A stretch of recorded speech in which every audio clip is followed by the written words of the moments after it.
Hello students, welcome to Mizo study, welcome to my class. आप सभी का स्वागत है बच्चों मेरे इस सेशन में।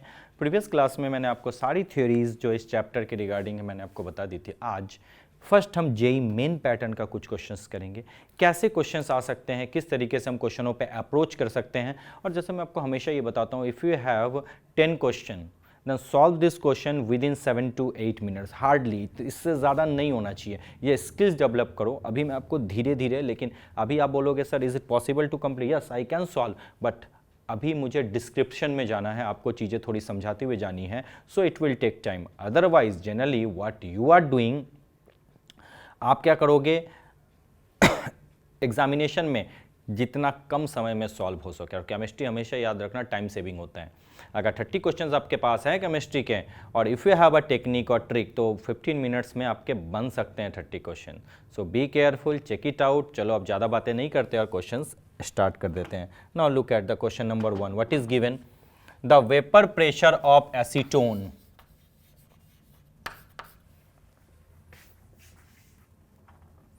The vapor pressure of acetone at 20 degree Celsius is 185 torr। क्या दिया हुआ है वेपर प्रेशर एसीटोन का, यानी पी नॉट जो है सॉल्वेंट है वो दिया हुआ है 185 torr. Okay, when 1.2 gram of a non volatile substance was dissolved in 100 gram of acetone. जब 1.2 gram of non volatile substance को हम 100 ग्राम एसीटोन में डिसॉल्व करें एट 20 डिग्री में, इट वेपर प्रेशर वाज 183। यानी सिंपल सी बात है, PS कितना गिवन है? 183। क्या कोई प्रॉब्लम है? आपको पता है वेपर प्रेशर कम हो गया है, यानी क्या दिख रहा है? PS is less than P not. इतना तो आपको समझ में आ चुका होगा कि जो हमने मिक्स किया है वो कहीं ना कहीं क्या है? नॉन वॉलेटाइल सॉल्यूट है। बहुत अच्छी बात है सर, ये तो हमारे दिमाग में आएगा। रॉल्स लॉ लगा सकते हैं, बिल्कुल। Rawls law, relative lowering in vapour pressure जो आता है वो क्या हो जाएगा? P not minus PS upon P not is equal to mole fraction of the solute. This is the case. Am I right? Yes sir, you are absolutely right. ये आपका जो है फॉर्मूला हो गया। अच्छा, ये मोल फ्रैक्शन ऑफ सॉल्यूट क्या होता है सबको पता है। It is, if anyone ask you what is the mole fraction of solute, is equal to number of moles of solute upon total number of moles. Na upon Na plus NB। Na क्या है? Number of moles of solute. Solute मतलब क्या कि 1.2 gram of non volatile solute. क्या कोई problem है? सबको पता है number of moles equal to क्या होता है बच्चों? Given mass upon molar mass. Number of moles equal to क्या होता है? Given mass upon molar mass. Am I right? Yes sir. तो मोल फ्रैक्शन जो हम निकालेंगे सॉल्यूट का, पुट कर दें वैल्यू? यस सर, पुट करो, बिल्कुल ध्यान देना। Mole fraction of solute is equal to WA upon MA upon हो जाएगा WA upon MA plus WB upon MB। Am I right? Yes sir. अब इसकी वैल्यू यहाँ पे पुट कर दो। Mole fraction of solute is equal to WA कितना है आपका? 1.2 ग्राम एंड मॉलिकुलर मास क्या है? M अपॉन गिवन मास कितना है? 1.2 ग्राम upon molecular mass plus given mass कितना है एसीटोन का? एसीटोन का 100 ग्राम है। बहुत अच्छा, ये सॉल्वेंट है। एसीटोन क्या है? WB क्या है? Mass of the solvent. और MA क्या है? Molecular mass of the solvent. तो बताओ एसीटोन का मॉलिकुलर मास क्या होता है? एसीटोन का फॉर्मूला क्या है? CH3COCH3। ठीक है, इसका कितना होगा? 12 plus 3 plus 12 plus 16 plus 12 plus 3, 15 plus 15 कितना हो जाएगा? 30। 30 प्लस 12 कितना? ये कितना हो जाएगा? 28। ठीक है, दैट इज 58। जो एसीटोन का आपका मॉलिकुलर मास है वो क्या आ गया आपका बच्चों? 58। क्या मैंने लिख लिया? क्या मोल फ्रैक्शन ऑफ सॉल्यूट आ गया? बहुत अच्छी बात है सर। अब इसकी वैल्यू को इस जगह पुट कर दो। What we are getting P naught कितना है जल्दी बता दो बच्चों, 185। बहुत अच्छा। पी एस कितना है 183 divided by 185 upon 1.2 upon M. M मतलब molecular mass of non volatile solute, जो ये दिया हुआ है ना, बहुत अच्छी बात है। Upon 1.2 by M plus 100 upon 58। क्या कोई प्रॉब्लम है? क्या अब आपको दिख रहा है पूरा कैलकुलेटिव पार्ट? यस सर, पूरा कैलकुलेशन पार्ट हमको दिख रहा है। अब हमें क्या ढूंढना है? सिर्फ और सिर्फ ये m की वैल्यू ढूंढनी है, याद रखना। अच्छा एक चीज़ और बता दूं, अगर सब बोलोगे सर ये तो बड़ा टफ होता है, बिल्कुल मैं मानता हूं ये टफ है थोड़ा सॉल्व करना। चलो इसको थोड़ा सा और नीचे कर लेते हैं। कैसे? इसको लिखेंगे 2 अपॉन 185। मैं बोलूँगा सॉल्यूशन डाइल्यूट है, लिखूंगा 1.2 अपॉन एम, ये वाले को मैं बहुत कम समझ लिया, अपॉन लिखूंगा 100 अपॉन 58। लो अब तो कर सकते हो। यस सर बिल्कुल कर सकते हैं। इसको क्या लिखेंगे जल्दी बता दो, 2 अपॉन 185, 185 है ना, बिल्कुल 2 upon 185 equal to 1.2 into 58 upon M into, यहाँ पे क्या है 100, m इंटू 100। क्या मैं ऐसे लिख सकता हूँ? बिल्कुल बिल्कुल लिख दो। अब क्रॉस मल्टीप्लिकेशन कर दो, 2 into M into 100 equal to 1.2 into 58 into 185 is equal to m is equal to 1.2 into 58 into 185 divided by 2 into 100। क्या कोई प्रॉब्लम है? देखो तो एक बार अच्छे तरीके से। बिल्कुल सर। अब ये कैंसिल हो जाएगा, तो ये कैंसिल होके कितना आ जाएगा जल्दी बता दो, 29। यस अच्छा, 1 0 यहाँ पे आ जाएगा तो 29। अब कुछ कैंसिल हो सकता है क्या? अब इसको अगर ओवरऑल सॉल्व कर दो तो m आपका ऑलमोस्ट जो है ना बच्चों आ जाएगा 64 के आसपास। चेकआउट कर लेना। So B is the correct option for question number 1. What we are going to tell that is the B is the correct option. आपके पास पूरा डेटा है, कहीं कोई प्रॉब्लम है बच्चों तो आप एक बार घर पे सॉल्व करो, नहीं तो फिर आप मुझसे डिस्कस कर सकते हो। ना I am going to rub this part. अब मैं इसको रब कर रहा हूँ और आगे बढ़ चलते हैं बच्चों नेक्स्ट की तरफ।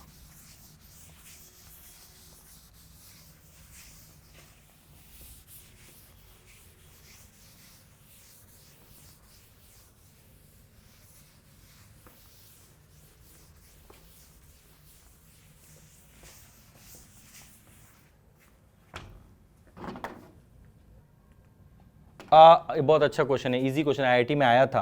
अ मोलर नहीं है, a molal solution, a molal solution is one that contains 1 mole of a solute। अच्छा मोलल मतलब क्या होता है? मोलालिटी तो होता है। मोलालिटी मतलब क्या होता है? Number of moles of solute upon weight of solvent in kg। What I am telling, molality is equal to क्या होता है? Number of moles of solute upon weight of solvent in kg। अब कहता है 1 molal, a molal is 1 that contains 1 mole of solute. अगर 1 molal हो तो यानी कहने का मतलब क्या? 1 mole of solute upon 1 kg of solvent, यही तो होगा। अच्छा अगर आपको सॉल्वेंट जो है ग्राम में दिया हुआ है तो क्या लिखेंगे? 1 molal is equal to 1 mole upon 1000 gram multiply by 1000, यही तो होता है। क्या कोई प्रॉब्लम वाली बात है? नहीं। तो क्या बोलेंगे? 1 मोलल मतलब 1 mole of solute is dissolve in 1000 gram of solvent. For question number 2 A is the correct option. What I'm telling my friend, for question number 2 A is the correct option. Now let's move to the question number 3. Question number 3 क्या है? देखो बच्चों अच्छे से समझना। What is given here? For a dilute solution, wait for a moment, for a dilute solution Rod's law, अच्छा Rod's law क्या है पढ़ो तो। For a dilute solution Rod's law state that the lowering of vapor pressure is equal to the mole fraction। देखो यहाँ पे first option ही आपको क्या करेगा? कंफ्यूज करेगा। लोअरिंग होता है, मैंने आपको बताया था, लोअरिंग नहीं relative lowering in vapour pressure होता है। तो पहला ऑप्शन तो कहीं गलत है ही नहीं, यानी रिलेटिव छोड़ दिया है। दूसरा ऑप्शन देखें, the relative lowering of vapour pressure is equal to the mole आ गया। यानी according to Raoult's law what we are saying my friend, the relative lowering of vapour pressure is equal to the mole fraction of the solute. So B is the correct option. C में आ जाओ, the relative lowering in of vapour pressure is proportional, नहीं, amount of solute के साथ नहीं, ये होता है मोल फ्रैक्शन के साथ, अमाउंट ऑफ सॉल्यूट स्टेटमेंट सही नहीं है। The vapour pressure of the solution is equal to the mole fraction of the solvent, नहीं, अगर vapour pressure of the solution आ जाएगा तो P A plus P B का फॉर्मूला आता है ना, P naught A into X A plus P naught B into X B. तो कौन से ऑप्शन आपको सही दिखे थर्ड के? बी स्टेटमेंट बिल्कुल आपका सही है। मैंने बिल्कुल थ्योरी उठा के इसमें डाली है, जो 10-10 क्वेश्चनों की मैंने पीपीटी बनाई है, ताकि आप बच्चे क्या करते हैं, हमेशा न्यूमेरिकल की तरफ भागते हैं, वो भूल जाते हैं कि कहीं ना कहीं थ्योरी पेपर भी बहुत ज़्यादा इंपॉर्टेंट होता है। तो ये आपकी थ्योरी है जो आपके बहुत काम आएगी। तो for question number 3 B is the correct option. हो गया क्या? बिल्कुल, बहुत अच्छी बात है। चलो अब बच्चों आगे बढ़ चलते हैं। Next let's move to the question number 4। देखो, consider separate solution of 0.500 molar. आपके पास कौन कौन से सॉल्यूशन है? देखो, पहला क्या है, जल्दी से लिख दो। यस सर, पहला मैं लिख देता हूं, that is 0.500 molar C2H5OH, okay, aqueous, ठीक है। दूसरा मैं लेता हूं 0.100 molar Mg3PO4 hall twice aqueous. Third number आपका आएगा क्या? 0.250 मोलर KBr एक्वस। कोई problem? And 0.125, what I am telling, 0.125 molar Na3PO4 aqueous. यही तो है, 4 दिए हुए हैं, बहुत अच्छे हैं। क्वेश्चन में कहता है which statement is true about this solution, assuming all salt to be strong electrolyte, मतलब कंप्लीट डिसोसिएशन हो रहा है, ठीक है। तो क्वेश्चन क्या है, देखो, they all have osmotic pressure, then B option है 0.100 molar Mg3PO4 has the highest osmotic pressure, 0.125 molar Na3PO4 has the highest osmotic pressure, यानी कहीं ना कहीं ऑस्मोटिक प्रेशर के पास लिंकअप है। तो अब हमें क्या करना है, इस केस में ऑस्मोटिक प्रेशर ढूंढ के देखना है, क्या सबका सेम है, किसका ज्यादा है, किसका कम है, ये देखना है अकॉर्डिंग टू द क्वेश्चन। चलो, ऑस्मोटिक प्रेशर का फॉर्मूला होता है pi is equal to CRT, I लगा दो, pi is equal to ICRT। क्या कोई प्रॉब्लम वाली बात है? अब I किसका ज्यादा है, C किसका है, उसके अकॉर्डिंग। पहले के लिए देखो, आपको पता है भैया ये तो ऑर्गेनिक कंपोनेंट है, इसके लिए आपको पता है कि I कोई डिसोसिएशन नहीं और एसोसिएशन भी नहीं, तो I की वैल्यू 1 है। अच्छा, Mg3PO4 में बताओ, सबको पता है Mg3PO4 जो होता है बच्चों, वो ब्रेकडाउन होता है किस में, 3Mg2 प्लस में, एंड अच्छा PO4 हॉल ट्वाइस भी तो है, बिल्कुल, देन 2PO4 2 माइनस, ठीक है। देखो तो एक बार अच्छे से देख लो, नहीं, 2PO4 3 माइनस होगा तभी तो चार्ज बैलेंस होगा, यस। क्या कोई प्रॉब्लम वाली बात है? नहीं। अब देखो कितने आयन इसमें बने, 5, यानी I की वैल्यू इस जगह पे कितनी होगी, 5, बहुत अच्छा। तो यानी इस केस में I की वैल्यू 5 हो गई। अब बात करता हूं KBr की, KBr का कितना होगा, जल्दी बता दो बच्चों। KBr ब्रेकडाउन होगा किसमें बच्चों, K प्लस और Br माइनस में। I की वैल्यू कितनी होगी, 2, बहुत अच्छा, लो ये भी आ गया, बहुत अच्छा। चलो, उसके बाद Na3PO4 है, Na3PO4 की अगर मैं बात करूं तो Na3PO4 ब्रेकडाउन कैसे हो जाएगा, जल्दी बता दो, 3Na plus and PO4 3 minus, and यहाँ पे I की वैल्यू कितनी हो जाएगी बच्चों, 4 हो जाएगी, बहुत अच्छा। सबके लिए I की वैल्यू आप निकल चुका है, कंसंट्रेशन निकल चुका है। आपको पता है ये चारों के लिए ये R और T तो सेम है, तो मैं सीधा सीधा सबका पाई निकाल लेता हूं वैल्यू। पाई1 इज इक्वल टू, सीधा लिख दूं अब, I1 C1, इसके लिए तो क्या हो जाएगा, I1 1 है और C1 कितना है, 0.500, काम कंप्लीट।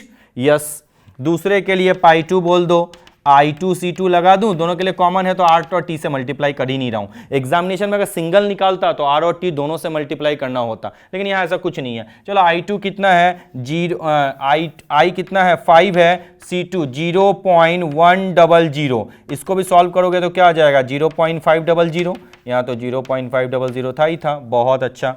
पाई 3 की बात करूं, I2C3, I2 कितना है आपका 2 और इसका कितना है 0.250 equal to 0.500। Pi 4 is equal to, यहाँ I3 sorry, pi 4 is equal to I4C4, I कितना है जल्दी बता दो, Na3PO4 के लिए 4 और C4 कितना है 0.125 इज इक्वल टू 0.500। देखो सबका ऑस्मोटिक प्रेशर सेम है, एकदम आराम से आपको सॉल्यूशन मैंने दे, इतना टाइम मत लगाना एग्जामिनेशन में, जल्दी जल्दी सॉल्व करना है। मुझे तो आपको कंप्लीट एक्सप्लेनेशन करना था, दैट्स वाई मैंने ये सारी चीजें आपको बता दी। ठीक है, the answer will be they all have same osmotic pressure. So for question number 4 A is the correct option. कोई प्रॉब्लम नहीं, बहुत अच्छी बात है। मैं इसको रब कर दूं, बिल्कुल सर रब कर दीजिए, बहुत अच्छा। Next let's move to the next segment. तो नेक्स्ट सेगमेंट की तरफ हम लोग बढ़ चलते हैं। क्या है वो, क्वेश्चन नंबर 5, फिर से बहुत अच्छा क्वेश्चन है। When mercuric iodide is added to aqueous solution of potassium iodide. समझ में आया क्या बोला, व्हेन मर्क्यूरिक आयोडाइड, यानी कहने का मतलब HgI2 को ऐड किया हमने पोटेशियम आयोडाइड सॉल्यूशन में, तो आपको पता है क्या बनेगा, K2HgI4, यही तो बनेगा, कॉम्प्लेक्स बन गया, यानी बैलेंस करने के लिए यहां क्या लगा दो 2, कंप्लीट। बहुत अच्छा। अब कहता है कि फ्रीजिंग पॉइंट बढ़ेगा, घटेगा, टूटेगा, क्या होगा भैया पता नहीं। अच्छा देखें किसके टर्म्स में देखा है, फ्रीजिंग पॉइंट में। चलो अब आपको पता है ये K2HgI4 तो ब्रेक हो सकता है बिल्कुल, किसके कैसे फॉर्म होता है 2K प्लस और HgI4 पे 2 माइनस। बहुत अच्छा। I की वैल्यू इस जगह पे कितनी होगी 3, बहुत अच्छी बात। अच्छा जब ये सॉल्यूशन में गया तो ये 3 आयन दिया, जब ये दोनों मिक्स हो रहे थे पहले कितने आयन थे देखो तो, Ki किस में ब्रेक होता है, K प्लस और I माइनस में। Ki के कितने मोल हैं 2, तो 1 से 2 आयन मिले तो 2 से कितने आयन मिलेंगे 4, तो I की वैल्यू क्या होगी 4। क्या कोई प्रॉब्लम, यानी पहले I की वैल्यू ज्यादा थी, अब जैसे ही वो कॉम्प्लेक्स बना I की वैल्यू कम हो गई। काम कंप्लीट। यस। अब आपको पता है delta TF is equal to क्या होता है IKF into M, am I right, होता है क्या, बिल्कुल। डेल्टा TF मतलब क्या, डिप्रेशन इन फ्रीजिंग पॉइंट, यानी T0F minus TF is equal to IKF into M। कोई प्रॉब्लम वाली बात है। अब बताओ कि I की वैल्यू पहले ज्यादा थी, तो पहले ज्यादा थी तो ज्यादा डिप्रेशन होगा, और अब I की वैल्यू 1 कम हो गई तो फ्रीजिंग पॉइंट में डिप्रेशन नहीं थोड़ा सा बढ़ जाएगा। ये तो समझ गया, क्योंकि देखो ना I से मल्टीप्लाई करेंगे तो डिप्रेशन किस में ज्यादा था, पहले वाले केस में, अब 4 से कम हुआ तो I की वैल्यू कम हुई तो यानी डिप्रेशन इन फ्रीजिंग पॉइंट कम होगा। तो यानी आंसर क्या हो जाएगा, बहुत simple, freezing point is rest my friend. बहुत अच्छा क्वेश्चन था, थ्योरी है, छोटा लग रहा था, लेकिन आपको समझ में आना चाहिए this questions are not so much easy. आप आराम से इन क्वेश्चनों को सॉल्व कर सकते हो अगर आपकी थ्योरी पे कमांड है। अगर थ्योरी पे कमांड नहीं है बच्चों, it not possible to solve such kind of questions. Clear, बहुत अच्छा। चलो मैं इसको रब करता हूं बच्चों।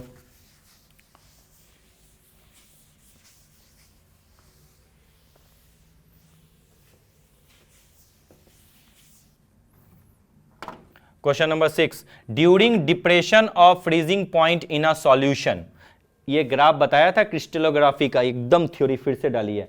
बताओ तो कैसा ग्राफ था, याद है, इस जगह पे जाके ऐसे करके, याद आया, depression in freezing point. Yes sir. तो मैंने क्या बोला था, जब ये स्टेट आएगा तो जो लिक्विड सॉल्वेंट है और सॉलिड सॉल्वेंट है दोनों क्या होंगे, इक्विलिब्रियम में होंगे। है दिमाग में आया? Yes sir. तो आंसर इसका तो बिल्कुल थ्योरी है। 6 का क्या बोलोगे सर? ए, लिक्विड सॉलिड। जो ग्राफ है थ्योरी में जाके देखो, मैंने ग्राफ बताया था, वो ग्राफ बिल्कुल इजी है। उस ग्राफ से हम तुरंत बता सकते हैं कि sir liquid solvent and solid solvent, that is this one is in equilibrium. So for question number 6, A is the correct option. Am I right? Yes sir, you are absolutely right. बहुत अच्छी बात है। Question number 7 की तरफ बढ़ जाऊं। Yes, the molecular weight of benzoic acid in benzene as determined by depression in freezing point method correspond to. अच्छा एक बार बताओ, ये तो ये छोटी सी चीज आपको समझ में आनी चाहिए। क्या बताओ तो थोड़ा सा मुझे। आपने जानते हो एसिटिक एसिड, एसिटिक एसिड जब सॉल्यूशन में जाता है तो आपको पता है ये क्या हो जाता है? एसोसिएशन होता है, डिसोसिएशन नहीं। इसका क्या हो जाता है बच्चों? डाइमराइजेशन होता है, डाइमर फॉर्म में आ जाता है, यानी आई की वैल्यू क्या होती है? लेस देन 1 हो जाती है एसोसिएशन के केस में। सिमिलरली ऑर्गेनिक एसिड की बात करूँ, बेंजोइक एसिड C6H5COOH 2 मोल्स, इसका भी आपका क्या हो जाता है बच्चों? एसोसिएशन हो जाता है, यानी फिर से इसकी आई की वैल्यू क्या हो जाती है बच्चों? लेस देन 1 हो जाती है। वाह जी वाह सर, होती है क्या? क्वेश्चन में क्या पूछा है? The molecular weight of benzoic acid in benzene as determined by depression in freezing point method correspond to, क्या बताता है? डाइमराइजेशन ऑफ बेंजोइक एसिड बताता है, डाइमर बनाता है। और आप मॉलिक्यूलर वेट निकालना जानते हो ना, कैसे निकालेंगे? Delta TF is equal to IKF into M।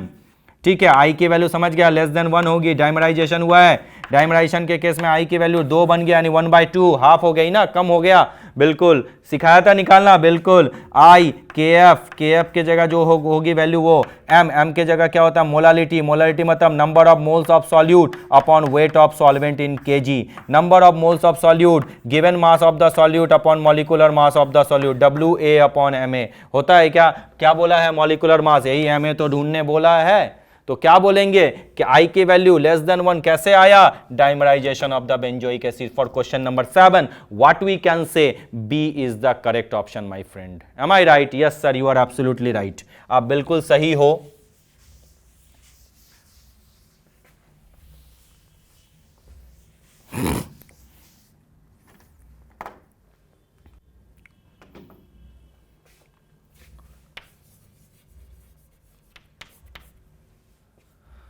The freezing point of solution containing 0.1 gram of K3FeCN6 in 100 gram of water. क्या बोला है? The freezing point of solution containing 0.1 gram of K3FeCN6 क्या है आपका? K3FeCN6। ठीक है, ये कितना ग्राम है जल्दी बता दो बच्चों। गिवन मास, इसका मास गिवन है 0.1 ग्राम। कोई प्रॉब्लम वाली बात है? नहीं। चलो बहुत अच्छा। मॉलिक्यूलर मास दिया हुआ है कितना? 329 ग्राम। बहुत अच्छी बात है, ये भी आपका दिया हुआ है मॉलिक्यूलर मास। चलो, इन 100 ग्राम ऑफ सॉल्वेंट, यानी वेट ऑफ सॉल्वेंट कितना दिया हुआ है बच्चों? 100 ग्राम। क्या कोई दिक्कत वाली बात है? नहीं। अब बोलता है the freezing point of solution. ठीक है, आपको पता है delta TF is equal to क्या होता है? IKF into M। आई क्यों डाला? क्योंकि आपको पता है ये इलेक्ट्रोलाइट है, ये टूटेगा। बिल्कुल, ये किस में टूटेगा जल्दी से बता दो। ये टूटेगा 3K plus FeCN whole 6 that is 3-। Clear to you? That is कितने आयन बने जल्दी बता दो। 3 इसके, 1 इसके। I is equal to 4। ठीक है, पुट करो इसकी वैल्यू। डेल्टा TF मतलब क्या हो जाता है? Delta not TF minus TF। ये TF क्या है? Freezing point of the solution. Water है तो वाटर का आपको पता है बॉइलिंग पॉइंट, मेल्टिंग पॉइंट कितना होता है? 0 डिग्री सेल्सियस। 0 डिग्री सेल्सियस मतलब क्या? हम तो सर जानते ही नहीं है 0 डिग्री सेल्सियस। 0 डिग्री सेल्सियस मतलब 273 kelvin minus TF is equal to i की वैल्यू क्या पुट करेगा? 4। KF की वैल्यू दिया हुआ, हाँ बिल्कुल दिया हुआ 1.86। मोलालिटी मतलब क्या होता है? Number of moles of solute. Number of moles मतलब given mass upon molecular mass. Put करो 0.1 upon 329. Okay, weight of solvent in gram 100 multiply by 1000. क्या हम ऐसा लिख सकते हैं? बिल्कुल. 273 minus TF is equal to 4 multiply 1.86 multiply 0.1 divided by 329 multiply by 100 into 1000. यहाँ 1000 है. क्या कोई दिक्कत नहीं? ये एक ज़ीरो यहाँ नीचे आया, ये और ये कैंसिल. 4 into 1.86 divided by 329. अब TF निकालना है. TF मतलब क्या? Freezing point of solid. बहुत अच्छी, सॉरी, फ्रीजिंग पॉइंट ऑफ वो जो आपका सॉल्यूशन आएगा, क्योंकि डिप्रेशन इन फ्रीजिंग पॉइंट है. तो डिप्रेशन इन फ्रीजिंग पॉइंट मतलब क्या? कि जो सॉल्वेंट है, प्योर सॉल्वेंट है, उसका फ्रीजिंग पॉइंट ज़्यादा और सॉल्यूशन का फ्रीजिंग पॉइंट कम. यानी आंसर किस में आने वाला है? माइनस में. तो आंसर क्या आ जाएगा? A option. चेक करके देखना. -2.3 इंटू 10 टू द पावर -2. क्या कोई प्रॉब्लम है बच्चों? इजीली अवेलेबल हो जाएगा आपसे. बिल्कुल सर, आराम से आप इस क्वेश्चन को सॉल्व कर सकते हो. चलो बच्चों, मैं इसको रब कर रहा हूँ. I'm going to rub this part and we'll discuss the next one. Question number 9. Question number 9 क्या है? देखो, the elevation in boiling point. The elevation in boiling point when 13.44 gram of freshly prepared CuCl2 are added to 1 kilogram of water. अच्छा, weight of solvent जो दिया हुआ है वो दिया हुआ है 1 kg. मतलब क्या बच्चों? 1000 ग्राम. ओके. अच्छा, weight of solute कितना दिया हुआ है? 13.44 ग्राम. अच्छा, सॉल्यूट है क्या बच्चों? CuCl2. अच्छा, तो मॉलिकुलर मास ऑफ CuCl2 दिया हुआ है क्या? अच्छा, 13.44 नहीं, 134.4 होगा बच्चों, उसको चेक कर लेना. This is 134.4 gram. Am I right? Yes sir. एक बार चेक करके देख लो. Cu का ऑलमोस्ट इतना ही होता है. एक बार फिर भी मैं निकाल के देख ही लेता हूँ. Cu का होता है 35.5 और Cl का कितना होता है? 2 इंटू 35, 63.5 Cu का होता है और Cl का होता है 35.5. यानी 63.5 प्लस 71. ठीक है, 71 प्लस 63.5 0.5 314 134.5. अच्छा, ऑलमोस्ट 134.4 क्योंकि ये कटने वाला होगा. तो क्या हो जाएगा? मॉलिकुलर मास मैं लिख देता हूं 134.4. क्या कोई प्रॉब्लम वाली बात है? नहीं. यानी CuCl2 का जो मॉलिकुलर मास है वो 134.4 है. चलो, उसके बाद क्या बोलता है? एलिवेशन इन बॉइलिंग पॉइंट हमको ढूंढना है. बहुत अच्छा. अब आपको पता है delta TB is equal to क्या होता है? IKB into M. आई लगाना पड़ेगा क्योंकि CuCl2 क्या इलेक्ट्रोलाइट है. बहुत. एलिवेशन इन बॉइलिंग पॉइंट सीधा ढूंढना है. बहुत अच्छा. नहीं, डेल्टा टीबी ढूंढना. आई क्या होगा जल्दी बता दो. आप सबको पता है CuCl2 ब्रेकडाउन किस में होता है? Cu2 प्लस 2Cl माइनस में होता है क्या? बिल्कुल सर जी. आई की वैल्यू क्या होती है जल्दी बता दो बच्चों? 3. चलो, 3 मल्टीप्लाई KB क्या होता है? 0.52. अच्छा, और मोलालिटी क्या होगा? हमें तो पता ही नहीं है, लेकिन सर हम ढूंढ सकते हैं. Molality is equal to given mass of solute upon molecular mass of solute divide by weight of solvent in kg तो दिया हुआ है 1 kg, तो फिर बदलने की जरूरत नहीं है. तो delta TB is equal to क्या लिखेंगे बच्चों? 3 इंटू 0.52 मल्टीप्लाई बाय WA क्या है? 13.44 अपॉन MA 134.4. क्या कोई प्रॉब्लम है? मल्टीप्लाई WB क्या है? 1 kg. क्या तुम इसको सॉल्व नहीं कर सकते क्या? बिल्कुल सर, हम इसको आसानी से सॉल्व कर सकते हैं. बोलो, हो जाएगा? बिल्कुल हो जाएगा. चलो कर दें. Delta TB is equal to 3 into 0.52. बहुत अच्छी बात है. इंटू 13,1344 डिवाइडेड बाय 100 नीचे आ जाएगा. ये यहाँ पे 100 आ जाएगा और यहाँ पे 10 चला जाएगा, तो ये पूरा कैंसिल. बहुत अच्छा, तो मैं यही कैंसिल कर देता हूँ. चलो, बहुत अच्छा. और उसके बाद ये और ये भी कैंसिल. कोई बात नहीं. बहुत अच्छा. तो कितना आ जाएगा? अपॉन सीधा 10 लिख दूं, यस सर, और ये आ जाएगा 100, बहुत अच्छा। 52 इंटू 3 क्या होगा, 3 2 6 एंड 5 3 15, यही तो होगा। 156 अपॉन 1000 यानी 0.156 यानी 0.16, वाह जी वाह, डेल्टा टी भी 0.16, यानी क्वेश्चन नंबर 9 का क्या ऑप्शन है बच्चों, C is the correct option of our question number 9। एक बार कैलकुलेशन आप अच्छे तरीके से देख लो, कहीं अगर कोई प्रॉब्लम हो बच्चों तो आप इजीली मुझसे पूछ सकते हो। बार बार मैं कह रहा हूं, मैंने वेंट ऑफ फैक्टर के बहुत अच्छे अच्छे क्वेश्चंस लगाए हैं। क्यों? क्योंकि एक्चुअली जो क्वेश्चन होते हैं बच्चों वो वेंट ऑफ फैक्टर से ही आते हैं। तो जेई मेन में आपको प्रिपरेशन करने के लिए इन चीजों का ध्यान रखना बहुत जरूरी है। चलो नेक्स्ट फाइनल क्वेश्चन की तरफ बढ़ो। अब चलो ये बताओ ये क्या होगा, ये बहुत इजी क्वेश्चन है। When 20 gram of naphthoic acid it dissolve in 50 gram of benzene.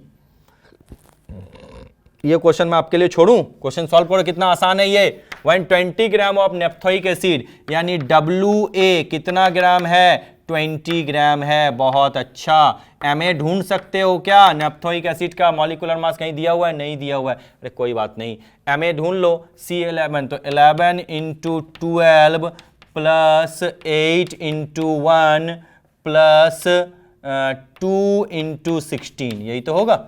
चलो बहुत अच्छा, कितने ग्राम बेंजीन में डाला है, 50 ग्राम, यानी MB कितना है आपका, 50 ग्राम, बहुत अच्छी बात है। M I right, yes sir. अब फ्रीजिंग पॉइंट डिप्रेशन यानी डेल्टा TF कितना दिया हुआ है बच्चों, 2 केल्विन दिया हुआ है। तो बोलता है वेंट ऑफ फैक्टर की वैल्यू आप बता दो, I की वैल्यू। फॉर्मूला क्या होता है, delta TF is equal to IKF into M, my friend.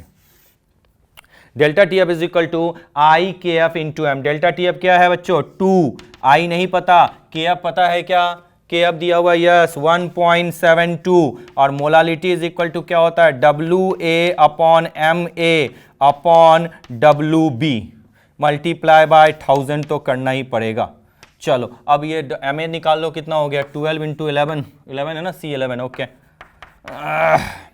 2 2 2 1, ठीक है, 2 2 1 3, 132, क्या कोई प्रॉब्लम है, नहीं। 132 प्लस 8 140, 140 प्लस 32 172, यही तो होगा, यस। पुट करो, MA कितना आ गया आपका, 172 ग्राम। चलो पुट कर देता हूं बच्चों मैं यहाँ पे। चलो 2 is equal to I into 1.72 into WA कितना है, 20, MA कितना है, 172, W2 कितना है, 50 मल्टीप्लाई बाय 1000, यही तो है। चलो क्या क्या कैंसिल होगा, ये लो यहाँ 100 आ गया, ये खत्म, ये और ये भी खत्म, ये 0 कैंसिल, 5 2 10, वाह जी वाह। 2 कितना आ गया, ये 2 कैंसिल, सीधा सीधा आंसर आ गया I इज इक्वल टू 1/2। अरे राम, मिस्टेक मत करना, ये आ गया 1 इज इक्वल, हड़बड़ी में यही कर दिया, 2I, yes, I is equal to 1/2 यानी 0.5, हड़बड़ी में 2 ना आ जाए। What is the value of I is equal to 0.5 my friend. For this question number A is the option number A is the correct option, and I hope you can easily solve such kind of question. Calculation बहुत fast होना चाहिए, calculation में checkout भी हमेशा होनी चाहिए कि कहीं कहीं कोई मिस्टेक तो नहीं। एक बार मैं और देख लूँ, 0 कैंसिल हो जाएगा, 5 2 10 यानी 4I इज इक्वल टू 2 यानी 2I is equal to 1, I is equal to 1/2। तो बच्चों मैंने 10 क्वेश्चंस लिए थे, ये क्वेश्चंस कैलकुलेटिव भी थे और थियोरेटिकल पार्ट भी थे। आई होप आपको कोई प्रॉब्लम नहीं होगी। तो आपसे विदा लेने का वक्त आ गया है, time has come to say bye bye, thank you so much.